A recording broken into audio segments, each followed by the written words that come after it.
Hello everyone, hello Millie, hello Lloyd.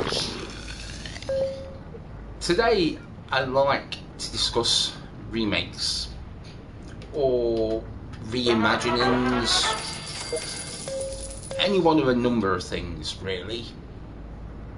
Remake or remaster to me is a good thing. In fact, sometimes it's better than backwards compatibility, because you back to the originals. A good example of this is Shadow of Colossus. Shadow of Colossus was such a really good game. It took advantage of the new hardware, it gave it scope, it gave it everything else. If they had just done a straight up, well, you know, you can put your disc in, it would not have looked as good as it did, and it wouldn't. As well, the limitations are removed. As I remember reading, at best, Shadow of Colossus on PlayStation 2 ran at something stupid like 12 to 16 frames per second. As such, without the limitations, they can make that game look as beautiful or as good or as amazing as it did. And as well, you get lost gems. Everyone remembers Final Fantasy VII. But does everyone remember Parasite Eve? Everybody remembers Wild Arms, but do they remember Azure Dreams? So many games do eventually get left behind. And whilst yes, some games deserve to be left behind, other games don't. And it is a pity that they get left behind. Hopefully there will be more remasters and remakes, and I do want backwards compatibility for the PlayStation 5. It makes sense, perfect sense, especially when you consider the actual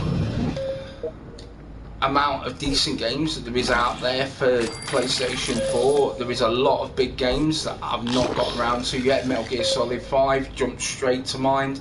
There are several others that I have nowhere near. Witcher 3, Skyrim, so many games that I want to complete and I just haven't found time.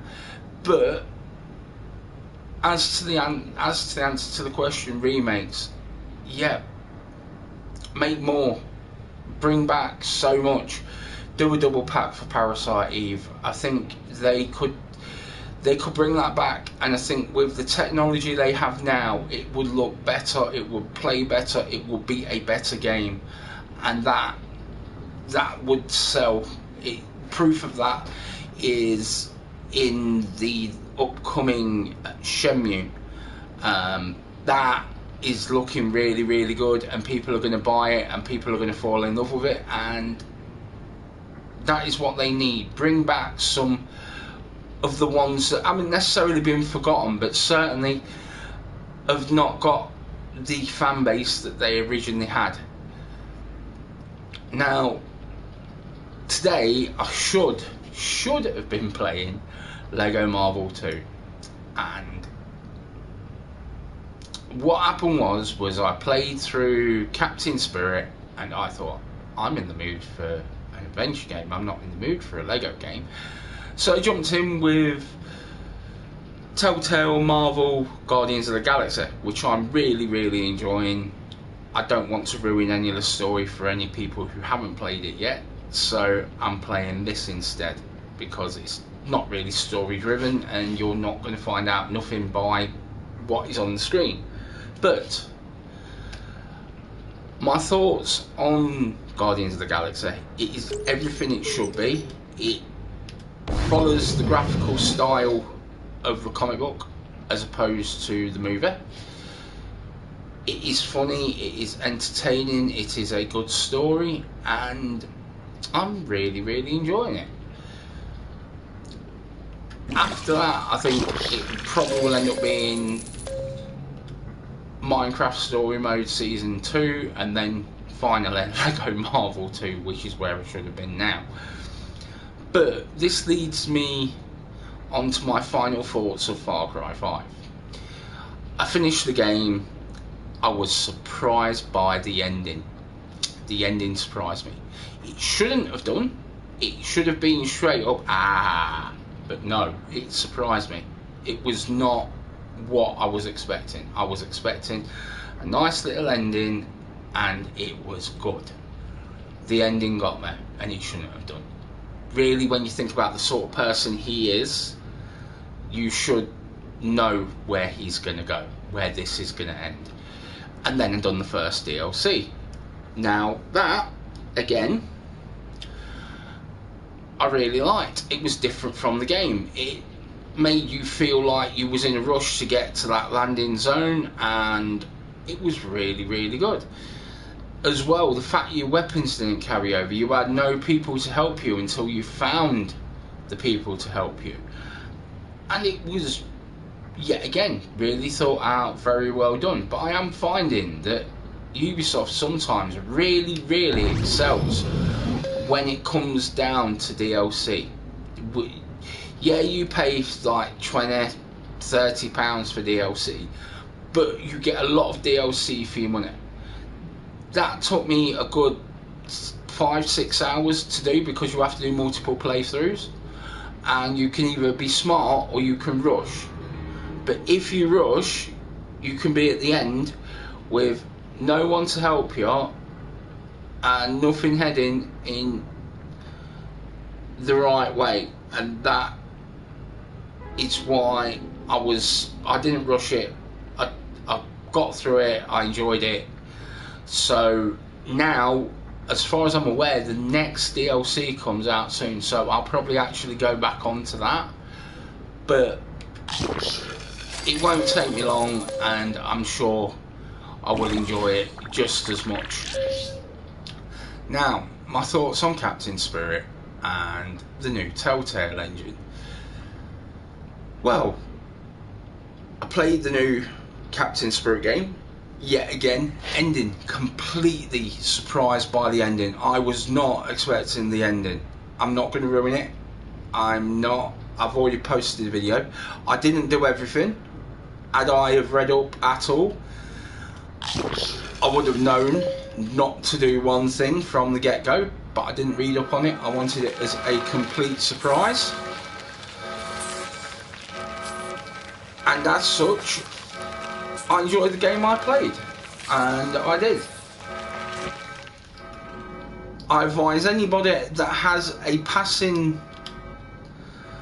interest in that sort of game to go and check out Captain Spirit, because it is really, really a good game. But it got an itch in me going to play another one. So Telltale Guardians of the Galaxy is the game I'm playing right now. 2 more chapters to go, and then that'll be that one done. But it got me to thinking that there is going to be a new Telltale engine they've been discussing. Captain Spirit obviously is it's like a sort of teaser for the new Life is Strange game, which is coming out around August, September time. So now, looking forward, apparently Walking Dead will be the last time they use the current game engine. The Wolf Among Us will be using the new game engine.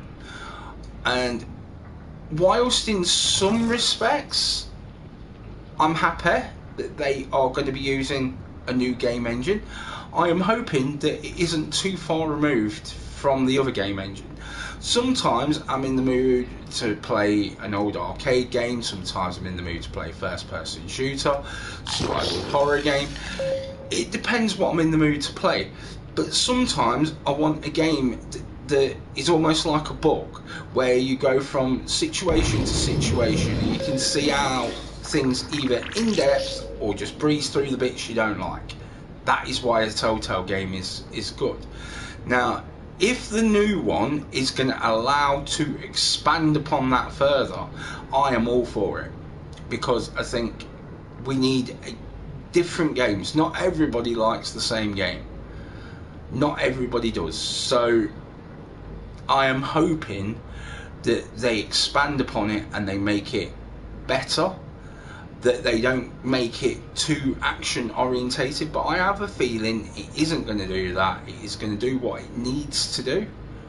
and hopefully when we see it, it will allow for graphical improvement and maybe allow for more options within the setup, so the conversation can be more intricate, but only time will tell upon that. Anyway, I hope you enjoy that. If you've got through to the end, well done. I ask, if you are not a subscriber, to please subscribe to my channel, and hopefully I will see you again soon.